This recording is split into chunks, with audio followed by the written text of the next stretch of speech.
आखिर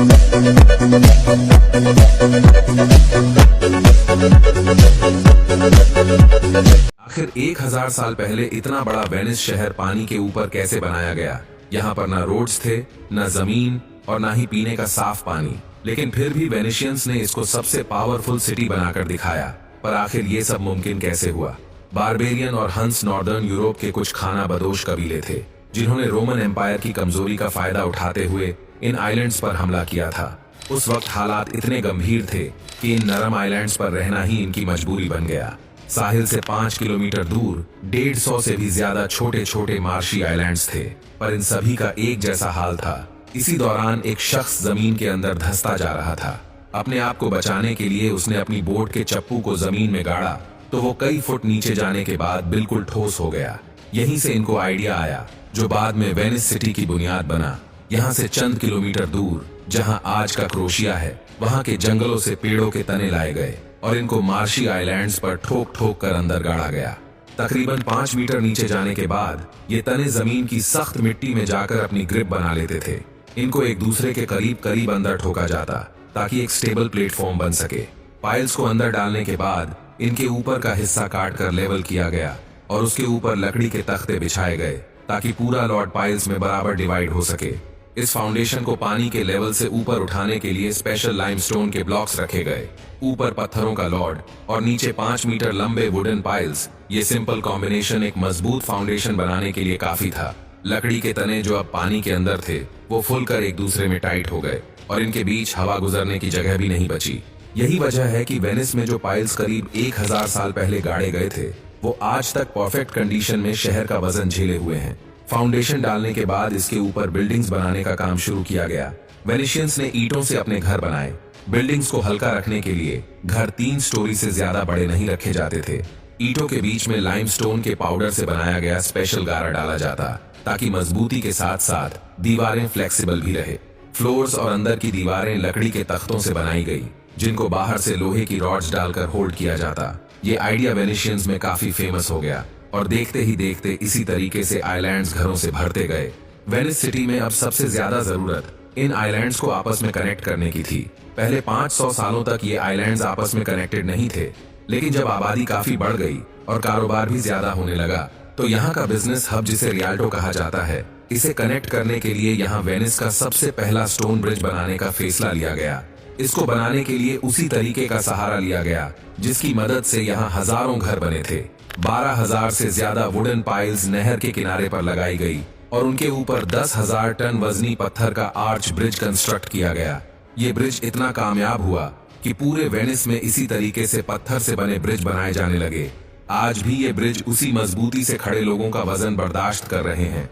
यहाँ पैदल चलने वालों का रास्ता कैनाल्स में चलने वाली बोट से बिल्कुल अलग है और सबसे बड़ा फायदा ये है कि कैनाल से कोई कहीं भी उतरकर जल्दी से अपने घर तक पहुंच सकता है। देखते ही देखते वेनिस यूरोप का सबसे ताकतवर और अमीर शहर बन गया और इसकी सबसे बड़ी वजह इसकी लोकेशन थी। मैप में देखा जाए तो ये है एड्रियाटिक सी, जिसके एंड में वेनिस है और ये समंदर सीधा मेडिटेरेनियन सी में जाकर मिलता है और मेडिटेरेनियन सी अफ्रीका, यूरोप और मिडिल ईस्ट तीनों से कनेक्टेड है। आज भी गुड्स ट्रांसपोर्ट का सबसे आसान और सस्ता तरीका समुद्री रास्ता माना जाता है, यानी शिप्स आसानी से एड्रियाटिक सी के आखिर तक आ सकती थी, जहां पर आज वेनिस मौजूद है। और वेस्टर्न यूरोप से ईस्ट यूरोप तक गुड्स भेजने के लिए सस्ती कार्गो शिप्स भी वेनिस से ही मिल जाती थी।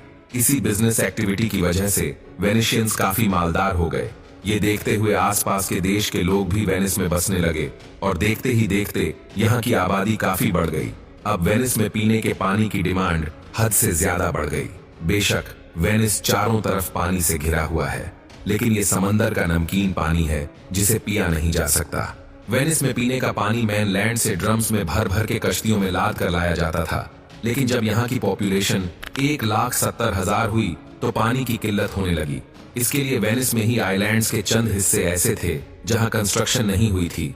उन आइलैंड्स पे बारिश के पानी को जमा करने के लिए गहरा गड्ढा खोदा गया और उसकी दीवारों को मिट्टी और गारे से वाटरप्रूफ बनाया गया।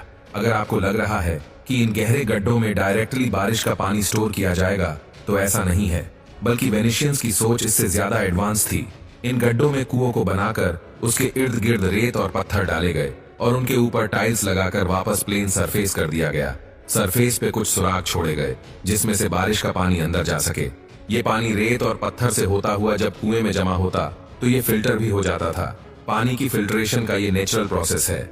बारिश का पानी जब पहाड़ों से नीचे आता है तो पत्थरों और मिनरल्स से गुजरकर वो बिल्कुल साफ पीने के काबिल हो जाता है। वेनिशियंस का ये फिल्टर सिस्टम इसी बुनियाद पे काम करता है। लेकिन अभी भी वेनिस में एक बड़ा मसला मौजूद था, सीवरेज। नॉर्मली शहरों में अंडरग्राउंड सीवरेज लाइंस बिछाई जाती है जो वेस्ट को शहर से दूर लेकर जाती है, लेकिन वेनिस में ग्राउंड ही नहीं है तो सीवरेज लाइन कहां बिछाई जाएंगी। 16th सेंचुरी में वेनिशियंस ने घरों से वेस्ट कलेक्शन के लिए नालियां बनाई जिनकी मदद से वेस्ट सीधा कैनाल्स में जाकर गिरता था। ये नालियां कैनाल के नॉर्मल लेवल से ऊपर रखी गई जिसकी वजह से नालियों का लिक्विड वेस्ट उसी वक्त कैनाल्स में गिर जाता था, लेकिन सॉलिड वेस्ट वहीं नाली में रह जाता था। फिर हाई टाइड के वक्त जब कैनाल्स का लेवल बढ़ता तो पानी नालियों के अंदर मौजूद सॉलिड वेस्ट को कैनाल्स में खींच लेता था। समंदर में दिन में 2 बार हाई टाइड आती है और ऐसे दिन में 2 बार नालियां खुद साफ हो जाती थीं। हाई और लो टाइड्स की वजह से दिन में 2 बार समंदर का पानी वेनिस के कैनाल में दाखिल होता और पोल्यूटेड पानी की जगह ले लेता। ऐसे न सिर्फ घरों की नालियां बल्कि वेनिस के कैनाल्स भी साफ रहते। और क्योंकि ये सोल्ट वाटर है जो कि डिसइंफेक्टेंट के तौर पे भी काम करता है, आज भी वेनिस में यही सीवरेज सिस्टम काम कर रहा है। हैरत अंगेज तौर पे 1000 साल पहले जिस इंजीनियरिंग की बदौलत वेनिस को बनाया गया था वो आज तक काम कर रही है। बिल्डिंग फाउंडेशंस, कैनाल्स, ब्रिजेस और सीवरेज सिस्टम। ये दुनिया का इकलौता ऐसा शहर है जहां ना गाड़ियां हैं ना मोटर बाइक्स। हर साल वेनिस को 60 लाख लोग विजिट करते हैं, लेकिन अभी यहाँ की लोकल पॉपुलेशन 50,000 से भी कम है।